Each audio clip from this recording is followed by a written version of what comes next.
Now. Okay, so it's recording. All right, so welcome back to the channel. Wow, I don't know what to say.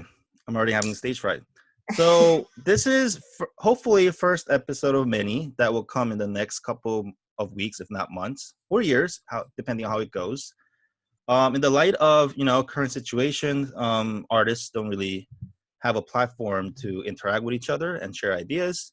So I thought this would be a good, a beneficial opportunity for us to make a platform where we could just interact and, share our, what the projects that we've been working on. And for the first episode, we have Max C. Lee, who's conveniently located on top right of my webcam. I'm sure you guys have a different interface. And Erin Davis, who's a partner in the project. So let's start with the introduction. Max, could you briefly talk about yourself? Sure. So my name is Max Seeley. I am an artist, and I also, with Erin, co-run a small gallery in Brooklyn by the name of Hall Gallery, Haul Gallery. Erin and I are collaborators on that project as well as the work that we make together. Great. Oh, and also for background, for money, I work at a big gallery. That'll come up later. Oh wait, I thought you were talking about your emo picture. I'm like, that's not big money. Oh no, but do you want to know? I'll talk about my background in a minute. Sure. It's yeah, related. I mean, Yeah. You can share whatever you want. It's supposed to be an open chat. We'll Erin, would you like to introduce yourself? Yeah, hi, I'm Erin Davis. A lot of similarities with Max just said. I also am based in Brooklyn. I'm also an artist. Max and I met in grad school at SVA, and we've been working together ever since, which has been 4 years. Yes. Yeah. So we've been working together for 4 years on a bunch of projects, art, and and lots of arts organizing. Great. Happy that you could make it today. Where are you currently located? In Brooklyn? Yeah, I'm in Brooklyn. I'm in Flatbush. Oh, cool. Okay. Just we're actually really close to each other. Oh, nice. So we have the south side. Ah, okay. Thank you. It doesn't matter. By the park. That's all I was going to say. Seems to matter. Yeah. If you want. Yeah. All right. So we have 4 guests today who we have the honor of sharing this session with. They'll be listening to you guys, and they'll be sharing their ideas or feedbacks to your little school presentation that you guys prepared for us. First up, we have Jordan Cruz. Jordan, would you like to introduce yourself? Hi, my name is Jordan Cruz. Like Joel just said, I am an artist based in the Bronx, and I'm also friends with both Max, Erin, and Joel, and Phil, actually. I know everybody in here. Oh, excuse me. Okay. Oh, sorry, go on. I'm sorry. I don't want to interrupt. Okay, yeah. I'm happy to be here. I'm glad to be able to hear about your art and your practice, so I'm excited. Okay, next up, so we have an engaged couple, also my close friends. Hey, congratulations. Congratulations. Thank you. Yeah. So Rachel Chaldu and Jovan Nascimento, they're both friends from grad school, where I went to Pratt for grad school. I guess Rachel first and Jovan after. Could you guys introduce yourself briefly? Sure, yeah. Like Joel said, we're all friends from grad school. I'm an artist myself, and I'm also the assistant director at Jenkins Johnson Gallery. And I'm Javon. Yeah, we're also in Flatbush. We're also in Flatbush. Yeah, right. There you go. That's where all the artists. I think I follow you. I think I follow you guys on Instagram. Oh, awesome! Nice. Nice to put a face to the Instagram friends. Yeah, our gallery is also here in Flatbush too. Nice. And I'm Javon, also an artist, painter, based in Brooklyn. Met Joel at Pratt, and yeah, happy to be here. Yeah, excited. Yeah. We would love to see your work sometime too, if this series ever persists. I will consider a second episode if it goes over the viewership of 10. So I'm setting the bar low. I usually watch it multiple times myself. So, it's more like 5 realistically. Anyways, Phil, Mr. I'm not going to go there. Ready for work. So Phil Garber, would you like to introduce yourself? Sure. Thank you. I'm Phil Garber. I'm a conceptual artist.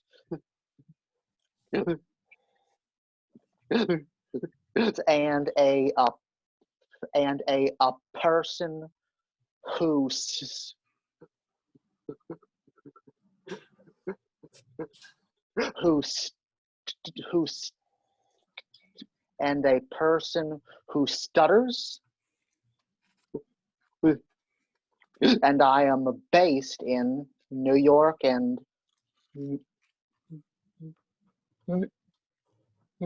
New Jersey. Great. Thank you. I'm Joel. I'm the moderator today. I dabble with art once in a while, but I'm just here to listen. Okay. Now that we got that out of the way, Erin and Max, you have the floor. And, guests, including myself, feel free to, ask them questions. If you have any comments, feel free to ask them. It's supposed to be an open conversation. Initially, this was a, I sort of visioned it as, a formal artist talks that you see at, Pratt Theater or SVA Theater, where they bring some famous artist and there's like a trillion of us watching this person and there's like a 10-minute Q&A session, right? But I wanted it to be more of an open Q&A platform. So feel free to interrupt them whenever you want. This is supposed to be a community that we're, supporting. So anything goes. All right, with that out of the way, Max, Erin. Right. Great. Here I go. I'm going to share the guys. screen. Mm-hmm. Share computer sound. Oh, look, I can optimize the screen share for video clip. I'm going to try that. Yeah. Wow. Oh, hold on. Now it's asking me for my password. My password? No, it's like a permissions thing. Mm. Boom! Okay. All right. Great. Okay. So, in the interest of journalistic transparency, Jordan and Phil have worked with Erin and I in past projects. I just wanted to say they're both great artists. That's why I bring it up. So thank you guys for being here. And thank you. I keep kind of missing your names. There's Rachel and Giovanni. Yes. Mm-hmm. Correct. Okay, so cool. Okay. And it's wonderful that you guys are also run a gallery in Brooklyn because Yeah, that's so cool. We should a lot to say about that. So, Yeah. Totally. Please pipe up if you think that we're just like being ridiculous about what we do, because that'd be really Spoiler alert, they are being ridiculous. But That's our vibe. Yeah, that's their whole thing. Yeah. Okay, so I'm going to start with this splash page that I made specifically for this talk. And I want you to imagine like super sludgy death metal sort of fading in to our talk. That's how I would like it. That's how ideally how I would have started this. Yeah. And we're breaking our talk down into 2 major subjects, which is 1, our subject matter, what we make our work about. And then 2, our approach, which is how we make our work and why we make it that way, but also then how we run our gallery and how we've done past projects. Do you want to add anything to that, Erin?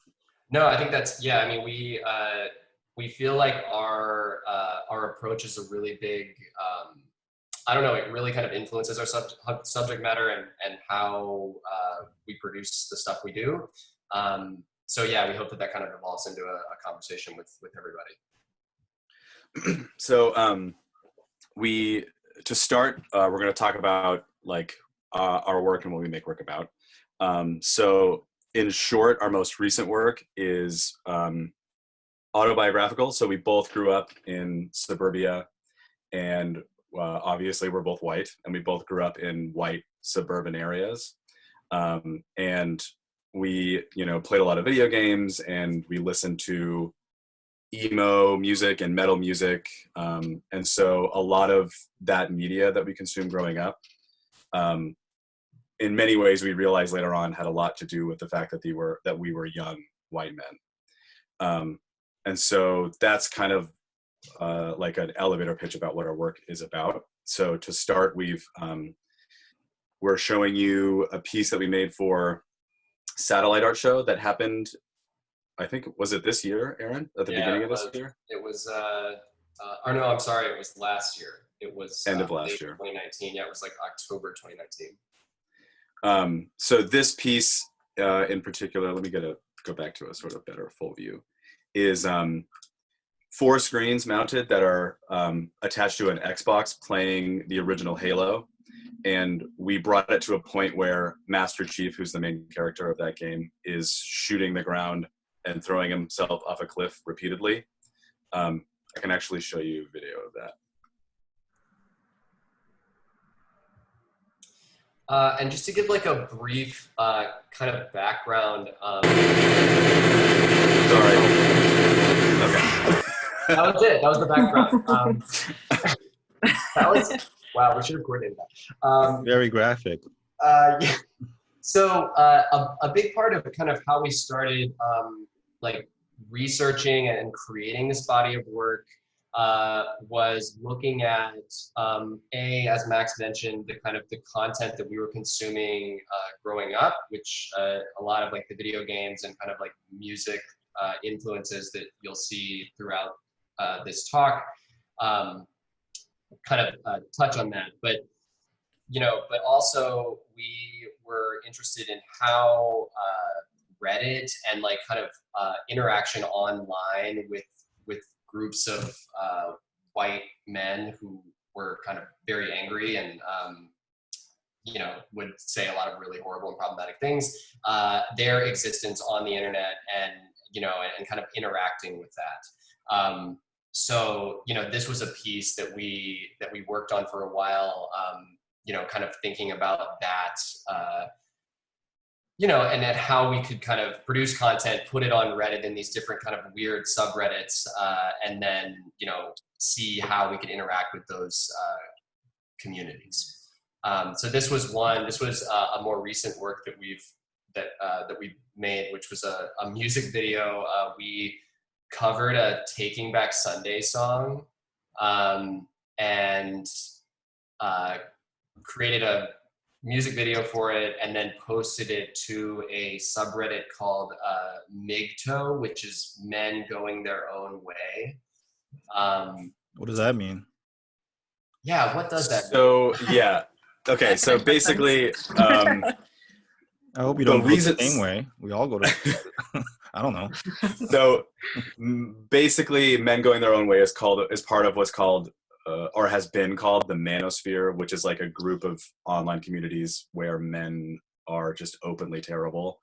And so MGTOW in particular is like men who were in relationships with women most commonly, got out of the relationship with that woman, and then kind of blame the woman for all of their problems. So it's like men who get divorced and then they're like, I finally have like money, or like the men who never get married. And like part of that ethos is like, I'm never going to get married because I have seen the truth of the scam that is like heterosexual relationships. And I don't know. So it's like basically, I don't even hit the prerequisite for this subreddit. Okay, go on. But like, but really what it boils down to is men being incredibly sexist and like just talking shit about women. So there's no actual, it's not funny.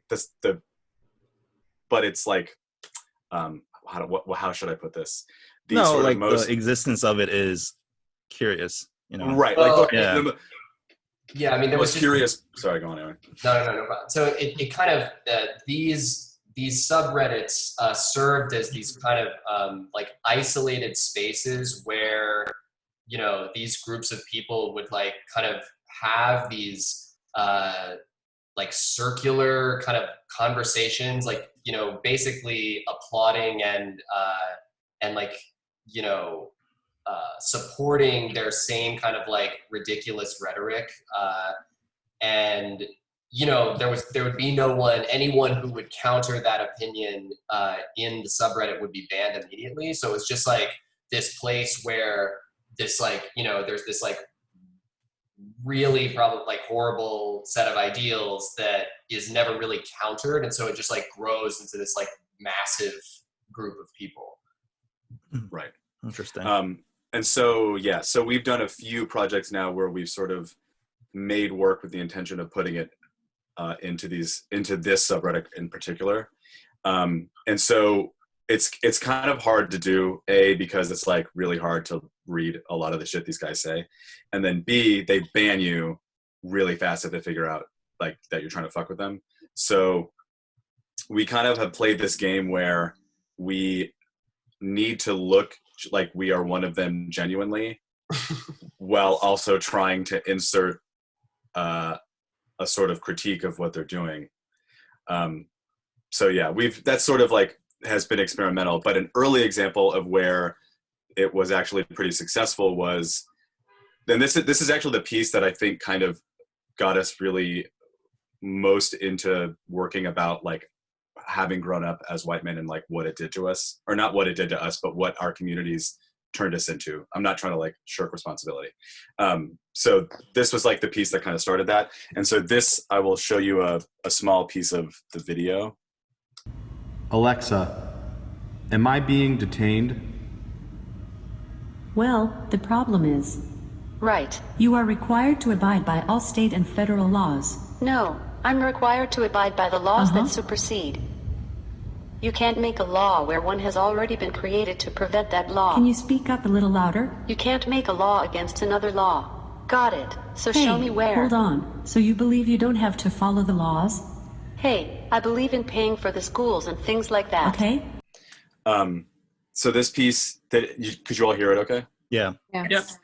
So it's two Amazon Alexas that we programmed to sort of talk to each other, and they're having a dialogue that we took from a YouTube video of what's called a sovereign citizen, which is someone who believes that there's like, they would think what I'm saying about them is totally wrong, but like basically they believe that there's like a different set of laws that is not the regular set of laws that like they can sort of invoke if they say the right order of words.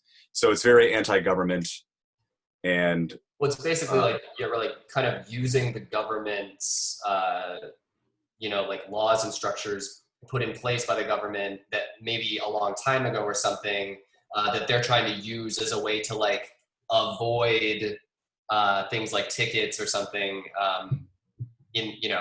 Just to kind of like prove a point, that the point being that the government is overreaching.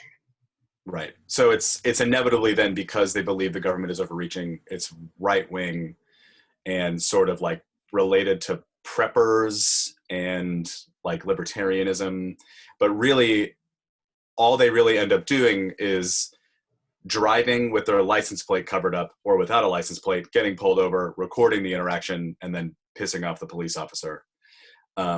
And so, but this dialogue that we chose was particularly interesting to us because at the end of the conversation, the police officer didn't really, he admitted that he didn't understand the law, but he also said like, I'm not here to know the law, I'm just here to enforce the law. And the sovereign citizen was basically like, of course you are, because you have a gun.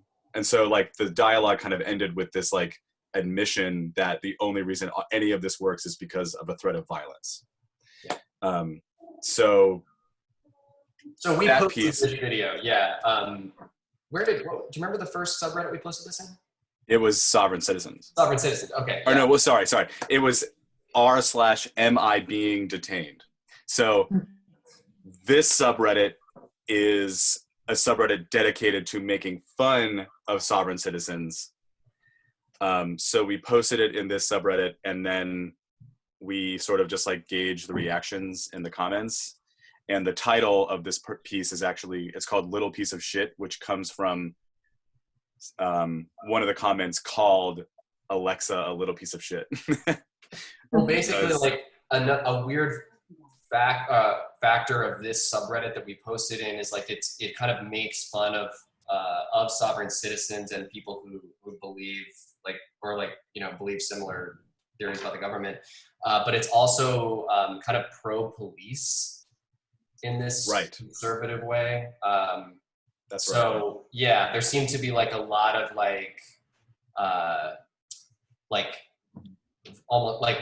obvious violent reactions towards anyone who would try to make light of the police. Right. So it became this weird collision of two right-wing ideologies that were all surrounded in this weird, a lot of it had to do with masculinity, and it was the cop, good for that cop for beating that person up because this person said they shouldn't need to have a driver's license. And then all the sovereign citizens are fuck the government and fuck cops. And I don't know. So it was all just admittedly, this piece was started out as a very experimental approach. And then we kind of fell into this world of subreddits and masculinity. And I think now I would like to try and make this piece again now that we sort of have a better grasp on the language of what we're doing. Yeah. But this is kind of where it started for us in talking about masculinity on the internet and our own masculinity in our own past. Will you zoom in a little bit, Max? It's kind of, I don't know. Yeah, sure. It's broken. Yeah. It's broken? Yeah, we can't read it. Oh, sorry. Yeah, you just. Oh, no, I don't know. Oh, no. Damn. Okay. Let me see if I can make it bigger. Hold on.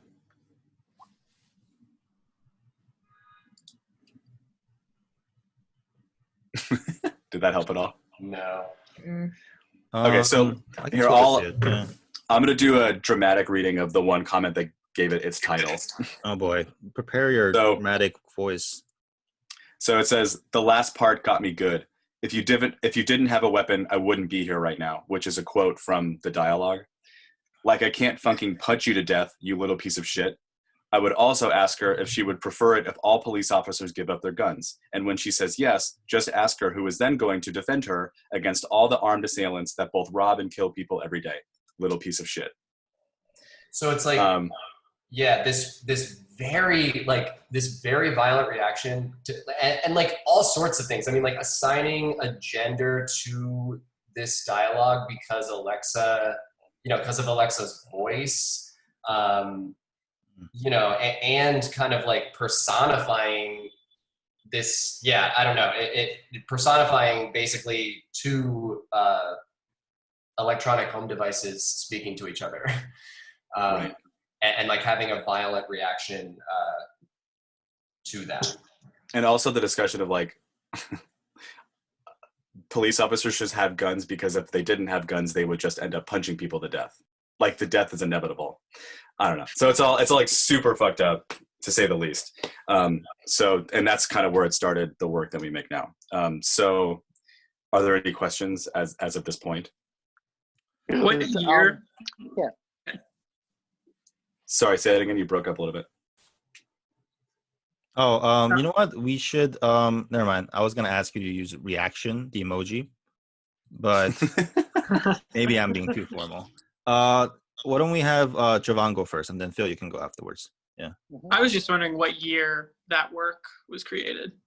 2017. 2017, yeah, was when we first kind of, that video, we achieved a kind of, a viral success. It got a lot of views and it got a lot of reposts. So I'm surprised it did, honestly. Yeah. I mean, yeah. It was very shortly after the device had come out. So, right. And when we say viral, it was I think it maxed out at 67,000 views on YouTube or something. So it wasn't 57, right? Let's see. Yeah. Bill, did you have a question? Yes.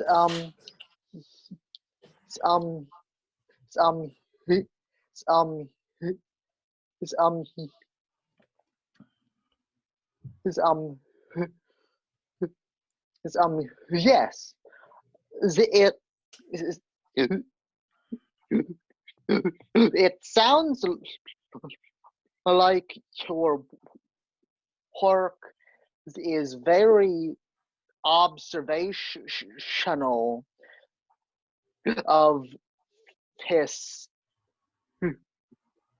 echo chamber of toxic point. Man, though, could you say that your work is observational, or or or or a or dismantling, or are those the same thing? That's a great question. Yeah. I go first, Max. I don't think they're the same thing. I mean, I guess I think that like our ultimate goal is that it would be dismantling. But in the grand scheme, I guess I don't know. I mean, and so maybe some of our newer work gets more towards that, but I don't think they're the same thing. And I think that our ultimate goal is dismantling. That's what I'm going to say. But I don't know if like we're successfully doing that part yet. Yeah, I wouldn't. Right. I mean, I feel the same way. I think that our work definitely begins with a lot of observation and kind of, you know, like looking at it and trying to, you know, use a lot of what we find and what we kind of research, you know, within our work. But yeah, it's just, you know, interacting with the groups is really difficult, especially in a critical way, because they basically like eradicate any criticism within the subreddit, because the mods are all, you know, of the same beliefs as the people. So yeah, I mean, I hope, I think one of our goals with this work as we kind of continue to develop it and make it is to find different ways to interact with them on like a longer basis that are more difficult for them to just simply delete.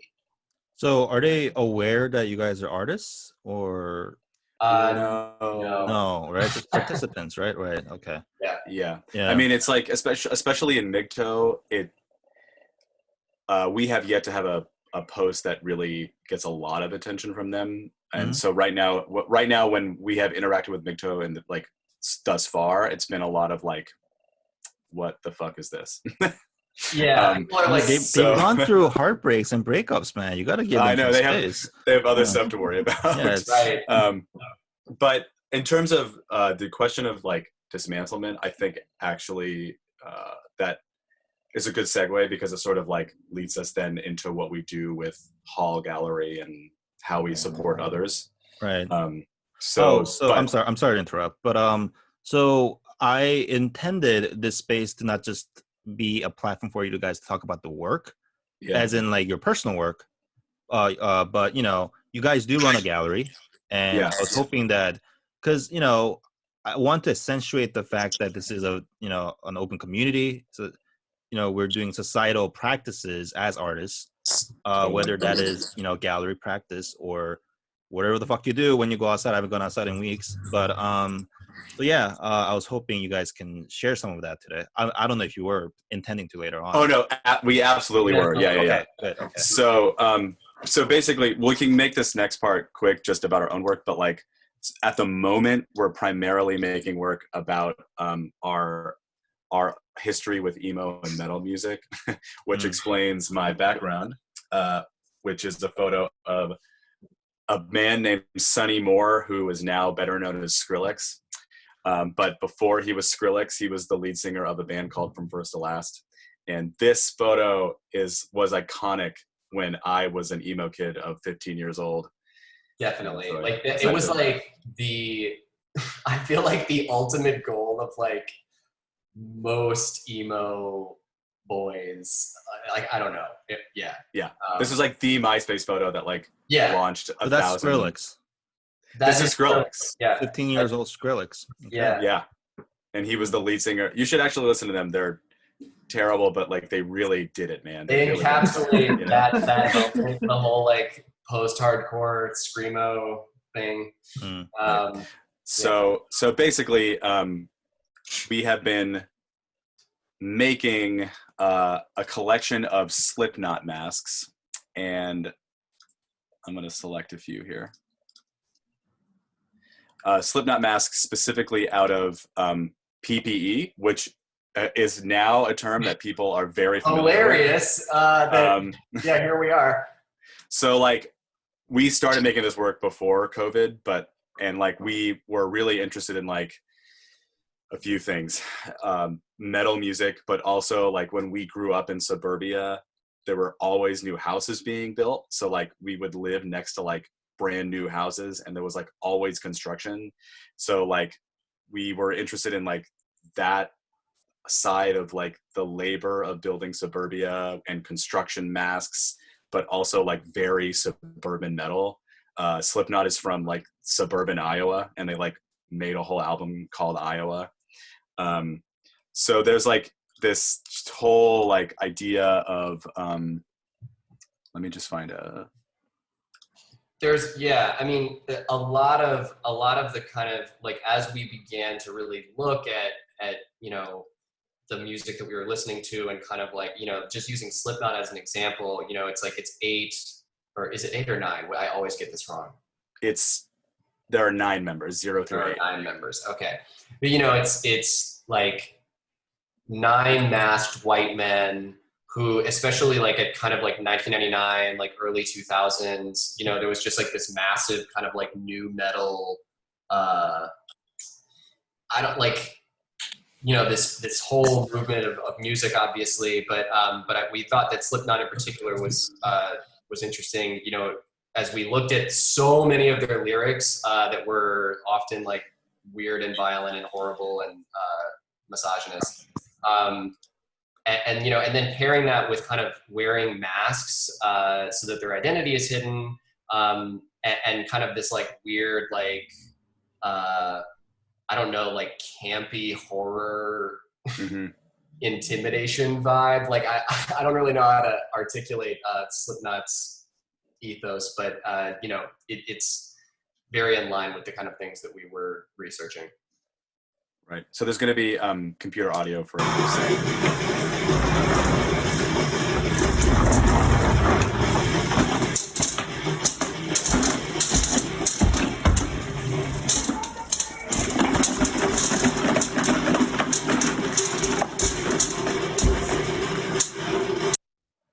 So, oh my God, you are literally Mad Max.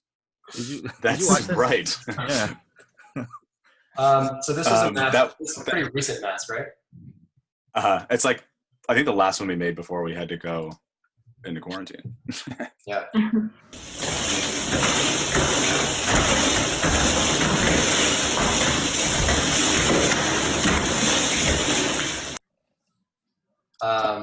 Yeah, so obviously we use a lot of found material and kind of using materials that, you know, as Max mentioned, like that kind of stem from our interest in construction and PPE and especially all of these things and their relationship to these massive suburban areas where we grew up. I thought I had one of a mic stand. Oh, yeah. I bet I can find one. Speaking of Mad Mask, I'm going to turn off the audio. Can I? I can. Okay, so this is a mantelpiece we made that has all of our masks sort of lined up on it. And we thought it looked like the front of a Mad Max car. So there's like a collection of tools that we made at the bottom that are also hand weapons. And then at the top is a collection of sort of masks that we made. And then in the back is like a sword that we made, displayed like how someone might display a katana they bought at the mall. Mall katana. They sell them at malls? Oh, yeah, sure. You know, you ever seen those stores where you can buy a katana, a ninja star, and like a manga? Oh yeah, well yeah, those. Okay, yeah. Yeah, I don't know what they're called, but there's a subreddit for that. It's called Mall Ninja Shit. I can't relate, but yeah, go on. Yeah. Oh, and then this is actually literally a Mad Max inspired piece. where we, the title, by the way, is with a teetha, which is how Trent Reznor says the phrase "with teeth" in his If any song. of you have ever so Trent Reznor is the lead singer in this band called Nine Inch Nails. Anyway, and he he just says it in the most hilarious way. I highly encourage everyone to listen to "With Teeth" by Nine Inch Nails after this recording. Yeah, I see. But this is expanding foam made to look like smiles with huge teeth, and then we spray painted the smile with silver spray paint, which is what they do in the Mad Max movies before they die or sacrifice themselves. So a lot of like masculinity there. We also. So yeah, this is kind of like, go on. Well, there was also with the smiles. Another big influence for us there was Disturbed does a lot of like weird shit with giant smiles. So. Oh, that's right. Yeah. Like they had a whole logo. Right. Yeah. So anyway, we had a lot of fun with the teeth. So should we show this video? Yeah, let's play a short bit of it. Yeah, so we're gonna play the Taking Back Sunday cover song really fast. Part of it. Well, I'm gonna be a copyright strike. I know it's a cover. It's all good. We covered it. Yeah. Don't bother until I know exactly what goes on.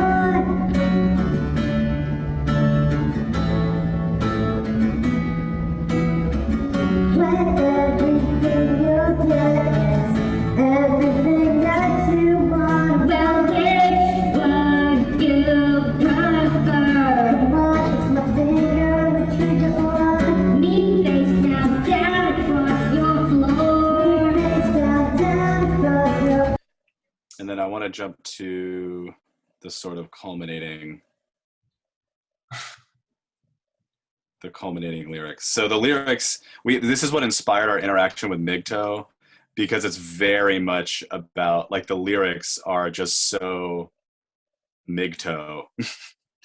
And so it's super hard to read, and I'm sure it's even harder on your screens right now, but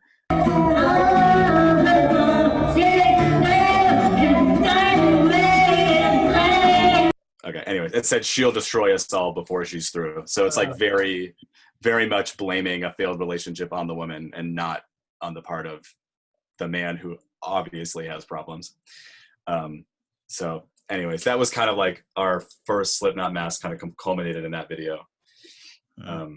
So yeah, we covered the whole song and then posted that to Migto, to it got mostly a "what the hell is this" reaction, but it stayed.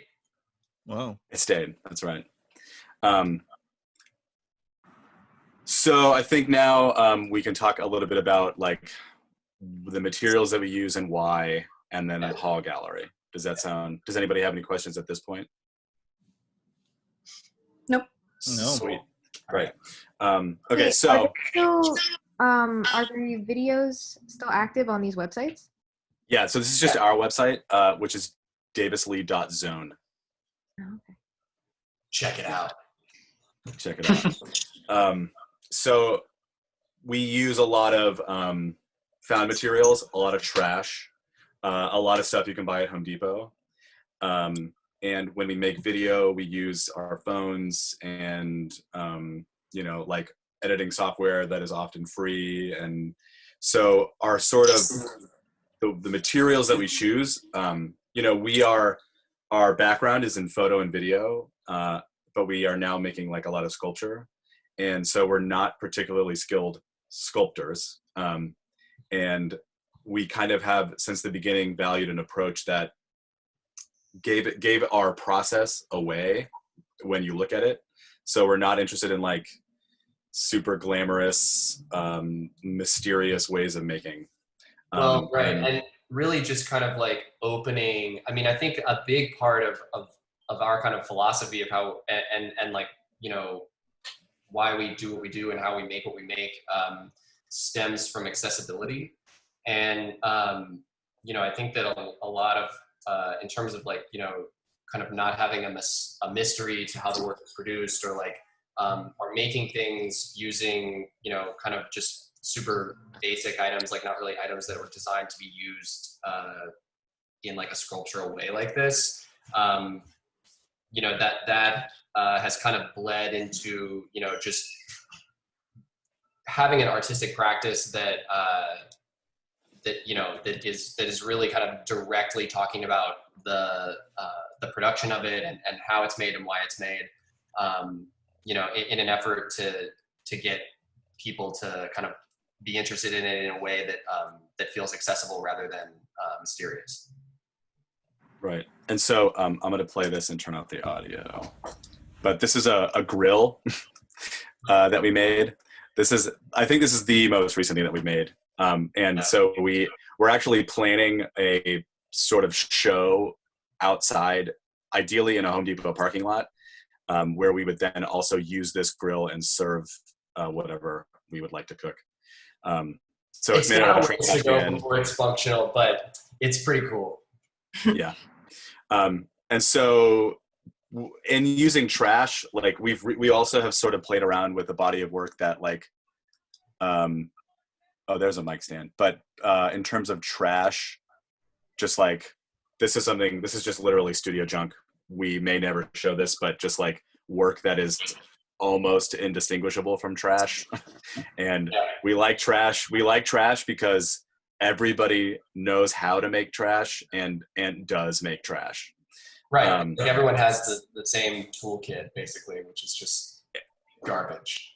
Totally. And like trash has this funny way of existing in the way that art also has a way of existing, in the sense that anything can be trash, and all it takes is like the transformation of something being not trash. All it is like you are saying it's trash. Yeah, you just label it as such. Yeah. Right. So it's like the reverse of a ready-made. Like you can take trash and then it's a ready-made and now it's art, and you can take art and make it trash if you put it in the trash. So I wish all of this was larger. That's a tool that we made. So this is a sculpture that we started making, and then we just put it in the trash, and then for a while I think it's still in the trash. Yeah, it's still in the trash. It just replaced our trash bin basically. Right. But yeah, this is how a lot of the work begins. Exactly. And so that's kind of like, in terms of like how we make stuff, it's definitely in the interest of being cheap, because I think artists are like, a lot of artists nowadays are working artists. They like have to do something to supplement their practice. And at the same time, the sort of gallery world is very insistent upon artists not only selling things for a lot of money, but making things that like look like they are worth a lot of money. And then like, if you get big enough, you're like lucky enough to use materials that are super expensive, and like you're only able to do it if you have the support of a huge gallery. Right. So our practice is just sort of not doing anti that. Right. And then Hall Gallery was a gallery. Let me go to the money page. Yeah, so we started Hall Gallery in like 1 year ago, basically, a year and a half ago now. We had right out of school kind of had this wild crash course in arts organizing with this project we did. You want to just pull up that website? Just read it. Yeah. So before this gallery, we did a project called Re-Art Show, which was in a massive pharmaceutical factory in Bed-Stuy that was owned by. I'm sorry to interrupt, but Rachel, this was at the Pratt building. That's right. Yeah. Pfizer. Pfizer. It's in Pfizer. Okay. Yeah. Yeah, it's in Pfizer. So I visited them and then went to the open studios, and I got too exhausted. Yeah. Did you guys? Too much. But you guys didn't have space in that building when No, we were the year before. Right. Yeah. Okay. That's right. So we were there from 2016 to 18. That's right. And so we actually like would sneak into the Pratt Studios construction zone. Yeah, I remember when they were gutting that whole area. It was crazy. but yeah, so we basically convinced this building to let us do these big group shows in different parts of the building that were not being used at the time. So we did that for a while. We did 24 shows here with. There's you might have to censor some penises, Joel. I'm really sorry. This was I don't know how to censor stuff. This is just going on. You can cut. Cool. There's no penises here, so you can just cut. Penis. Yeah. God damn it! I'm sorry. You know, I'm Sorry, trying to Aaron, see go on. why there's not much art content on YouTube. So this is we had so one of the kind of things that we really like to do with this project was have guest curators, and so we worked with an incredible. We worked with him many times, but a great artist and friend, Peter Clow.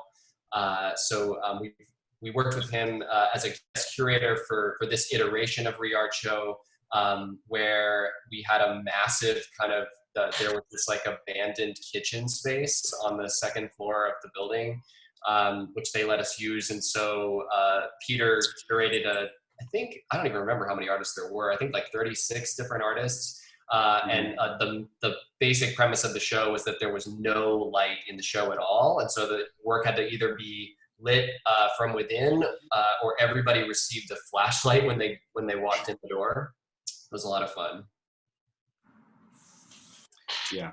And so this project was basically, none of it was for money. So we were given the space for free, and there was like, artists could sell stuff if they wanted, but like we weren't playing the role of art dealers. And if they sold anything, we didn't get a cut. And all of it, Aaron actually at the time was working at, we kind of swapped roles in our day job life. So Aaron at the time was working at a gallery and I was working at SVA. And so we were just sort of paying for it out of the money we made from our day jobs, which is still partially true of Hall. And it was just like it happened every month a lot of the time. And it was just like, there was no curatorial like theme. We would let themes kind of like grow from whoever was like able to participate or wanted to participate. So it was a very just like, let's see what we can get away with and for how long kind of project. Yeah. And it ended up stopping because we actually didn't get kicked out, but the building was making it just increasingly more difficult to operate. They would like every show they would have us move in the middle of the show. So we'd have to literally move like a 35, 38 artist show and then like reinstall the work in a new space, which like, and they would also give us like 48 hours. Right. So which like, yeah, we are, we had the energy, but like it's just like telling the artist that this has to happen, and then it's like that's not ideal. So we sort of a year before Re-Art Show was over, we started coming up with the idea for Hall Gallery, which is like, A, we're going to pay rent and it's going to be ours, so no one can kick us out. But B, we are going to try and sell art, and we're going to try and make artists some money. But when we decided to start selling art, we immediately became concerned with like how unethical the larger gallery world is and like how tied to extreme wealth it is. And so from the very beginning, Hall Gallery was founded on the idea that like, we're just not going to chase big money. We're not going to like sell anything that's super expensive. And, the end goal is to make artists money. And like, we're not out to like enter this world where we're going to be rich. Yeah, I mean, I think that just both of us having had a pretty decent amount of experience working for some pretty big galleries here in New York, we just found, kind of like experiencing the back end of that world, we kind of were able to find a lot of ways that we knew we didn't want to operate.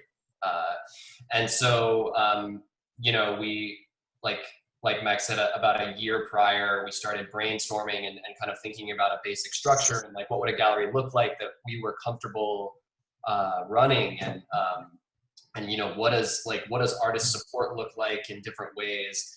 And so we kind of came up with a series of, that Max has pulled up here, a series of kind of guidelines and strategies that we try to use with every artist that we work with and every show that we do. So just a few of those things, one being in terms of an artist, like a financial split, anything over $200, we split it 70-30, 70 to the artists. And then anything under $200, 100% of it goes to the artist.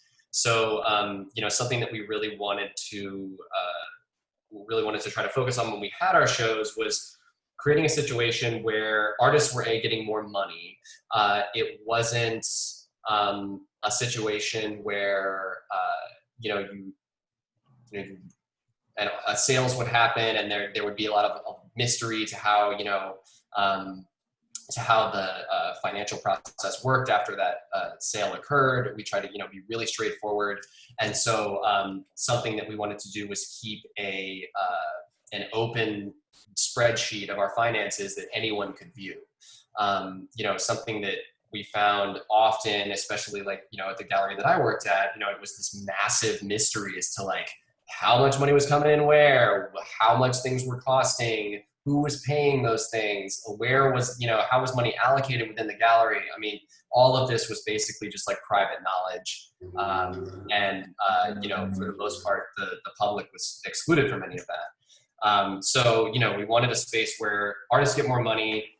We were open about our finances. And then, a part of why we wanted to have, a situation where anything under $200, 100% went to the artist was because we wanted to encourage artists to produce work for each show in a variety of price points, so that we could start building a collector base that existed more of our peers than wealthy collectors that we became reliant on to survive.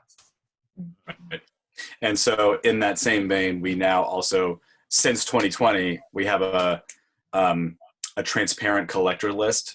So we started it in 2020, but the gallery was founded in 2019. So there are people currently not listed because we didn't start until 2020. But it'll continue to grow. And so people cannot buy from us right now unless they agree to be put on the list. And so our guidelines for 2020, no work will be sold for over $1,000. We have a transparent buyer list. There are no discounts. Everybody gets the same price. All previews, price lists, and available works are on our website. And then we're not doing art fairs, which is conveniently something we cannot afford. And also something wouldn't matter anyway, but yeah. we wanted to try these guidelines yearly. So, maybe 2 of these guidelines are going to be really difficult and we'll find that they aren't feasible. And then, we'll just kick those off the list or we'll keep everything, and keep adding. But we want to try to kind of examine our process and identity as a gallery yearly and try to challenge ourselves to make it better. Right. So that's kind of I think that might be it. Yeah. Until and obviously the conversation will continue, but that's our spiel. Wow. A round of applause first, I guess. Thanks. Thanks, guys. Yeah, that was pretty amazing. I'm glad you guys are, still working on this despite the fact that you can't be there physically. Right. Yeah. I mean, transparency is, not just, it's universal, I think, not just in the art scene, but, in general scheme of things, Yeah. I mean, things are transparent. I mean, as someone who has also worked in several large, what I call big boy galleries, and still currently works in a medium-sized gallery, it's nice to see these different types of spaces because there's not one way of doing anything in this art world, and it shouldn't be that way. I feel like a lot of artists come here to collaborate and to explore and to do new things, and then get maybe like afraid to do that. Siobhan and I had our own gallery space for a little while too. That was called Third Room Projects, and it was just our third bedroom in our apartment. Oh yeah. Cool. And I feel like that's why a majority of us come to New York, is to find like-minded people and to do cool shit. So, Definitely. yeah. Right. And so do you guys, I might have misunderstood. Do you co-operate? What's the name of the gallery? So my day job is working for a gallery. But for a while we had Third Room Projects. We have desires to like keep it going, but it's just hard to always like have a space. The space we had before, we're not in that like apartment anymore, but we're looking for ways to do it in like our current apartment space. But it was just something that like we got tired of like the same old like box gallery, and we wanted something a little different, and we wanted to do it ourselves, and we wanted to be able to support our like fellow emerging artists who are just starting to get out of the gates. I mean, ironically, the space that we had was literally a white cube. It was 10 by 10 by 10 feet. Right. But we tried to keep it very sort of DIY, and the show was basically only open for the opening reception, or if the artist wanted to bring someone by. It wasn't based on anything commercial. So there were a lot of links to sort of, I don't think it was even as transparent as what you guys are doing, which is really, I think, especially on the collector side, really interesting to just put that all up front and kind of have this open source feel to the gallery. Yeah, definitely. Thanks. Yeah. Thank you. That means a lot. That does mean a lot. Yeah, I mean, we just want, you know,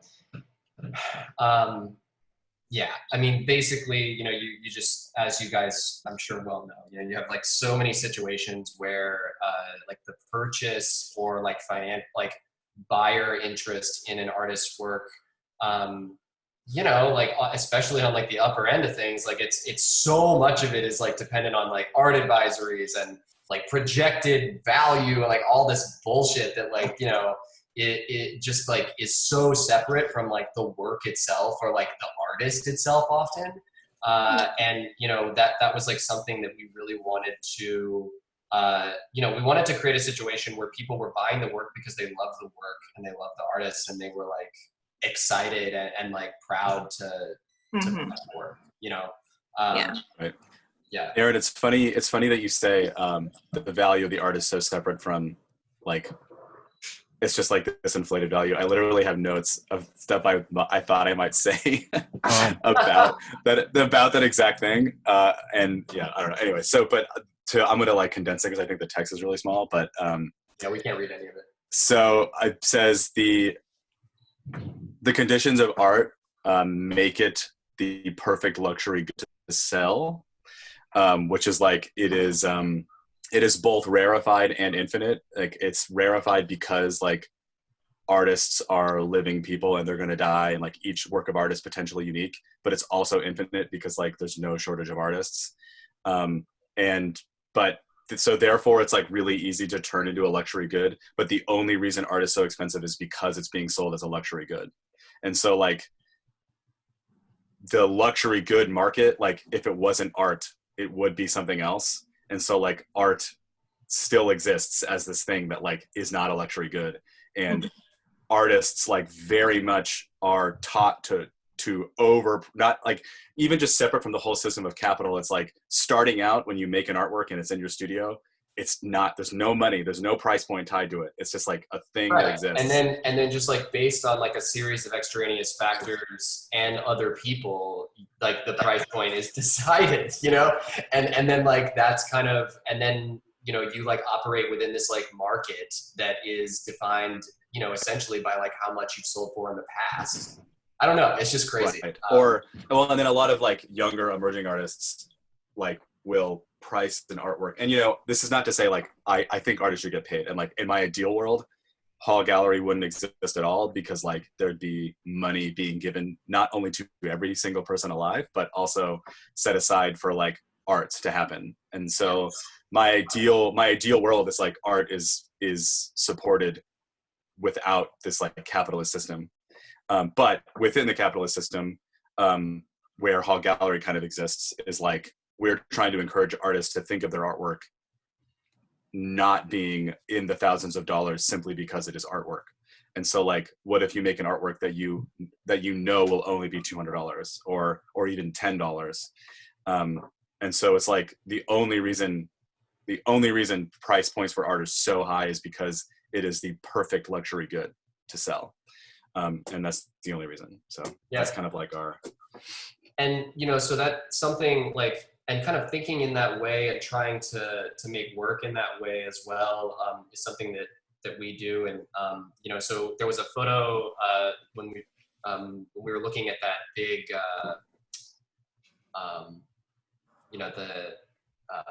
the shelf with all the masks on it, our kind of living room mantle. There were a bunch of tools that were hanging at the bottom of it. And so something, that we started doing a while ago is like whenever we would have kind of studio nights, we would go and work on stuff that, were some longer term projects, but we would also try in like the last hour to just like make one or two sculptures that were quick that we knew would be like, we would just like put on Instagram for sale, like under $100.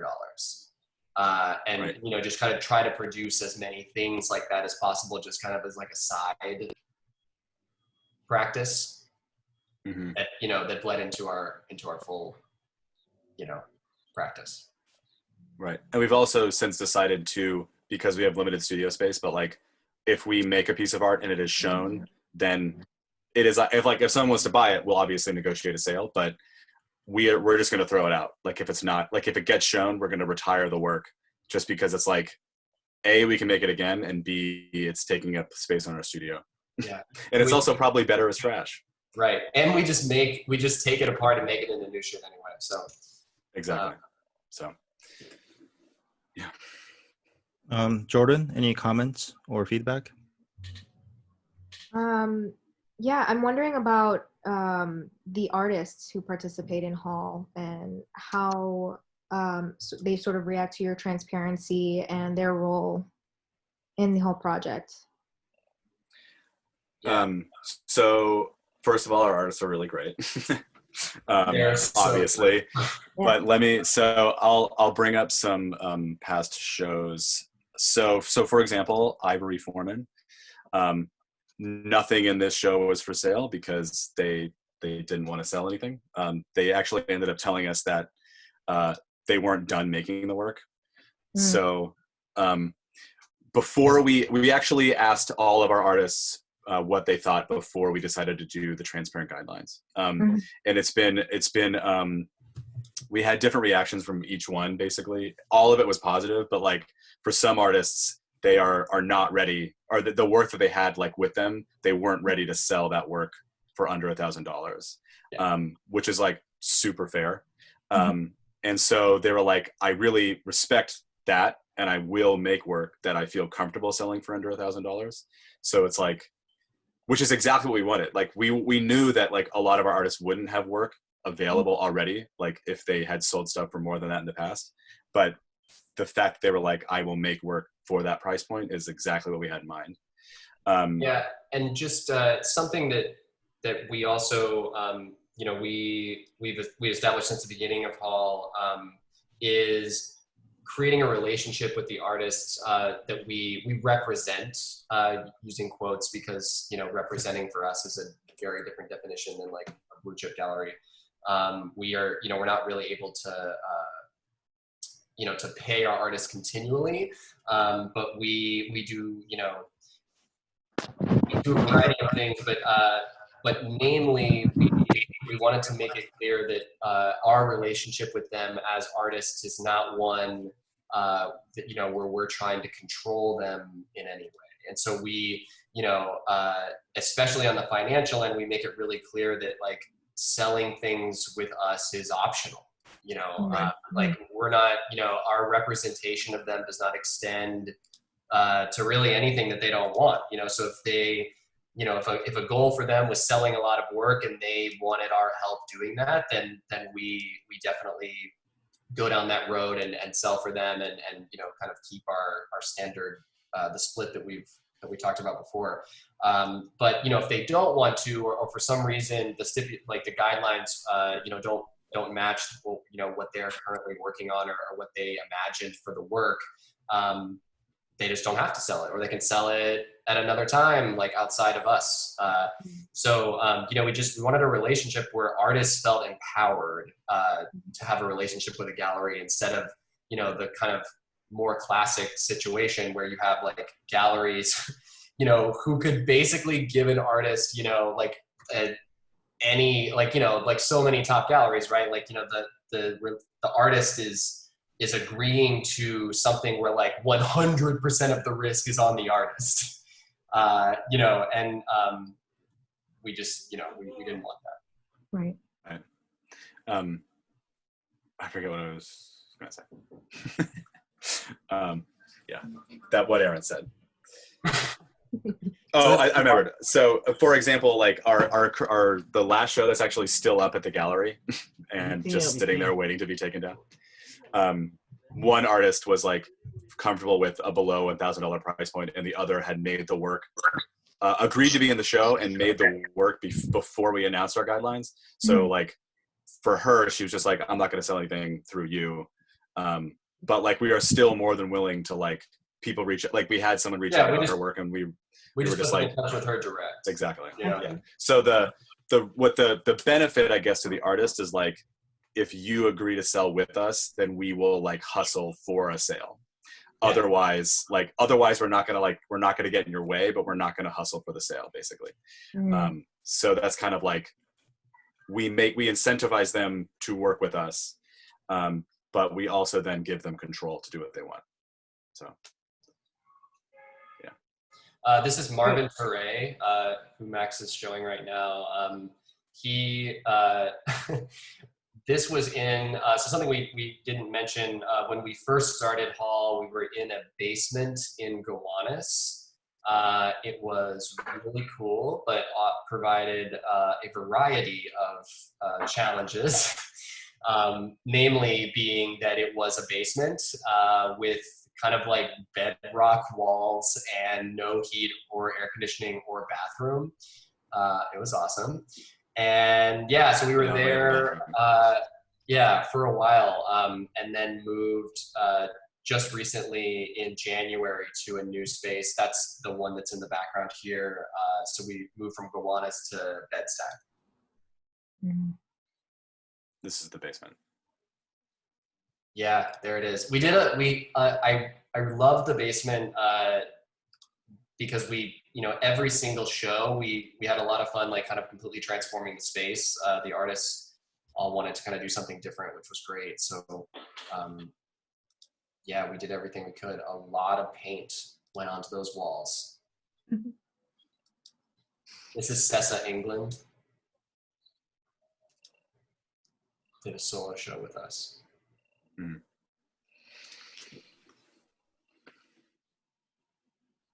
So yeah.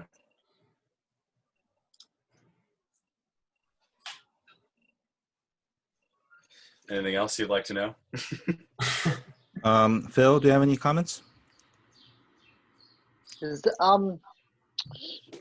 Just more relating with your work is because it really makes me think of it in the context of the post 9/11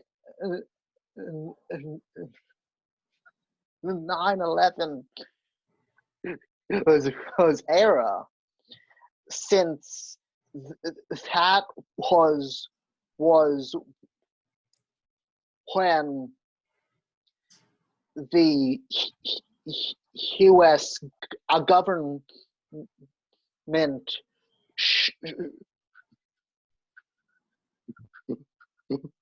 shifted its focus from this white right-wing terrorism. And I wonder if you see your work in that same context. So just to clarify, you're saying that the sort of like Unabomber style terrorist was like less of a concern because that style of terrorist, not style, but like that terrorist is literally white. And so it's like, or like the struggle to even call white men terrorists. Is that kind of what you're saying? Yes, the focus shifted to the Middle East. Right. Yeah. I mean, that's an interesting point. I've never really considered our work like directly related to being like a post 9/11, but I mean, I guess like everything kind of is. And I mean, yeah, we definitely looked at like Elliot Rogers, who's not actually white, but or like Dylan Roof, you know, that's like going onto those subreddits is like all of that rhetoric was there. Yeah, you know, like it's the same. And a lot of those subreddits would like post, you know, they would like that's where a lot of like, you know, I know that there were like live streams and different things that were produced by a lot of those terrorists, you know, and these subreddits are kind of where that content would often end up, at least totally was pulled. Well, and like when, you know, so when we made the piece about Halo, we encountered a lot of, we were thinking about like how people want to blame video games for people becoming violent, which like, I don't think that that's true necessarily. And I think like, even if it were true, I think it's like overly simplistic to say like, it's definitely video games causing violence, because it's like so much more than video games. And like the real thing causing the violence is like any amount of like, in the case of white men, it's like white radicalization. And it's like a normalized sense of all white people are raised in this way. And it's like who becomes radicalized and who doesn't is like based on how extreme the rhetoric goes. But like the rhetoric can be, that same rhetoric can be traced back to like any amount of white racism, no matter how like mild, which is like a word I even hate using about literal racism, but like that's like the only thing. It's like the same line of thinking basically.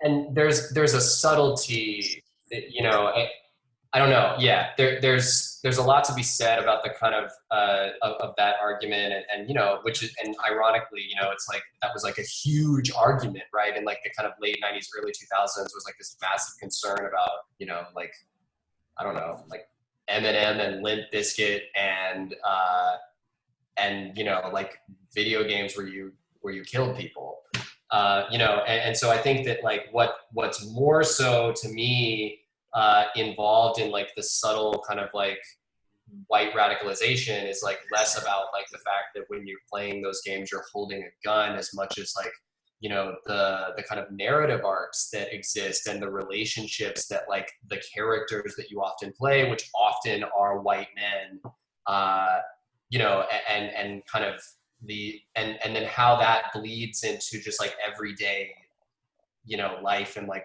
white suburban America. Right. And so we don't think of like, when we make work about the metal music or the video games, like we don't view it as like, we're not blaming this media on causing like white violence, but it's like a reflection of that violence, basically. Yes. Let's see. Any final feedback or comments from Rachel or Javon? Our internet connection's been going in and out a little bit, but hopefully you can hear us. You can. Yeah, no, one thing I was thinking about is you guys just seem to have sort of hit in a very sort of interesting cultural moment with the work that you were already interested in and what you were already making. I mean, you know, besides the PPE COVID connection, with the sort of rise of, you know, right-wing media, to the level of the presidency, and the pop sort of culture and mainstream newsification of things like incels and these groups that were previously marginalized. Watch your mouth. I'm offended. I'm kidding. Sorry. Go on. Sorry. But yeah, no, I just think it's a very sort of interesting thing that these little tiny sort of very esoteric areas that would have been marginalized before, that you guys already were kind of mining into, suddenly have exploded into mainstream culture in a way that I think most Americans are still having difficulty understanding and wrestling with. So there's a lot to mine there. It's really interesting. Yeah. And as totally. what I would call, I guess I would call myself like an ex-extreme gamer and an ex-punk person. I don't know if I would say that actually. It's just nice to see that like it's being talked about, thought about, that kind of stuff, because it definitely, there was like, I don't want to say triggers, but there's like triggers in there a little bit. I don't know. Oh yeah. Yeah. Yeah, I remember that shit. Yeah, totally. We one of the hall artists is named Reagan Holiday, and they currently make like super heavy noise music, and it's like very, it doesn't sound like punk, but it's like very punk adjacent. Like the culture is punk in a lot of ways, and we were talking to them about the work about what we're making about metal music, and they called it a very specific moment in masculinity. And so it was like, that was like a great way to describe it. And it was like, they were glad that we're making work about that moment in masculinity. And I think a lot of like punk and metal, and I mean, really it's like anything that happens is simultaneously a moment in masculinity as much as it's not. Yeah. So, and just, kind of, now that we're a little bit older and like able to kind of look back, especially like, I think that a lot of emo culture and like kind of, that whole world, all of it, there's just like a lot to be said about, the kind of like social dynamics and like kind of fucked up gender norms and and all sorts of things that kind of arose from the way that these songs were being written, and kind of this whole idea of like pining over someone to the point of like wanting to do violent things to them. Yeah.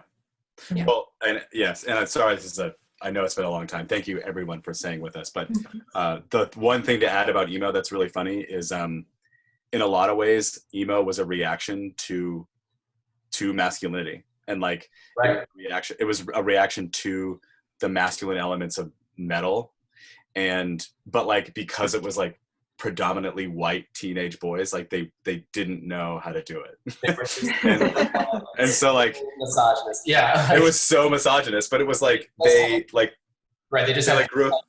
That's right. It was just like misogyny and makeup, and so it's like they thought that they were like subverting this masculinity, but they were really just like they were just like putting the it same tropes. Yeah, exactly. Yeah. So that was something we sort of realized about emo. And last thing I have to say, I swear, about emo is I am convinced it is the last bad youth culture. That's a bold claim, Max. Yeah, I know. So hold on. So let me make my pitch. So I think youth culture since emo is doomed to be taken seriously because the digital divide is so big that like old people they're forced to look at youth culture in an anthropological way because it's so foreign to them. Yeah. And so like emo was like embarrassing for literally everybody involved because the adults still kind of understood it. Yeah, that's a good point. And what will happen past this? I mean, you kind of have like, I feel like there was like like 2010s, there was like the whole like indie up, like the Decemberists like took over everyone, and then like also dubstep, like that was kind of like the emo. Oh yeah, totally. Like I don't know. Well, obviously, because Skrillex did it. He was the dubstep. Yeah. He transcends periods. Right, but even now, Even now, people are already looking back at dubstep in like, I don't know, a fond way. I think, at least in the music that I listen to, they're kind of like reviving it. But that could just be me, truly, just me. I mean, I think we like to hate excessively when something emerges. Then nostalgia always usually has a positive effect on any genre, really. And exactly. Yeah. Any final comments, feedback, criticism, jokes, anything interesting at all? Okay. Well, I heard something. Guys. No. Oh, okay. Sorry. I just want to say thank you guys so much. It was wonderful. Joel, if you do this again, I hope you do. We will be there and we will listen. Yeah. No, thank you. No, first of all, thank you, Erin and Max, for preparing this. You guys are way more prepared than I am. Once again. No problem. But yeah, that was very informative. And I mean, personally, I think now I completely understand why your Animal Crossing house looks like that. Yeah. I'm so glad. Yeah. I went in there the other day. I'm like, what the fuck is this shit? And now it makes all the garbage. Sense. Yeah. I know. Yeah. Why did he want that wallpaper? Well, I just think I thought it was a regional thing, like a Brooklyn thing. Yeah. I thought they were listening to me. I couldn't, but like when they had a garbage wall, I was just like, they fucking know. It's they so cool. I mean, I hope that you guys, if you have a Nintendo Switch, are playing Animal Crossing. Oh, we all are. Trust me. Everyone present. It's the ultimate art. It's the personification of like what we are in that house as a metaphor, right? Right. That's so true. Yeah. I have 6 switches in the middle of my living room. That is who I am. And tunas. Anyways, maybe we can have a conversation about Animal Crossing next episode. But or maybe someone will make art. I wouldn't be surprised if someone already started a project on Animal Crossing. Yeah. But anyways, you're making a gallery in Animal Crossing? I mean, why not, right? Oh, okay. Yeah. Okay. Cool. Yeah. I assume they have. Yeah. Anyways, thank you I can't thank you enough for joining this first episode. Hopefully, it will turn into something that will grab other artists' attention, and we can have different guests every week. Hopefully, it will evolve in a positive way. But this is a first step, and first step's usually the hardest. Once again, thank you, Erin and Max, for giving that wonderful presentation. And thank you, Jordan, Philip, Rachel, and Javon, of course, for participating. And I really want every single one of you to be the guest artist in the next episode. So feel free. Absolutely. We're here to support each other. It's difficult times. And, in a sense, we only have each other, That's sort of like what the art scene is like. Thanks for having us. Thank you. Yeah. Of course. Yeah. All right. Well, I'm going to end the, I don't know how to use computers apparently. Oh, end meeting. Okay. So I'm going to end meeting right here. Thank you for joining, and I'll see you in the next episode. Okay. Bye. Ciao. Bye. Adios.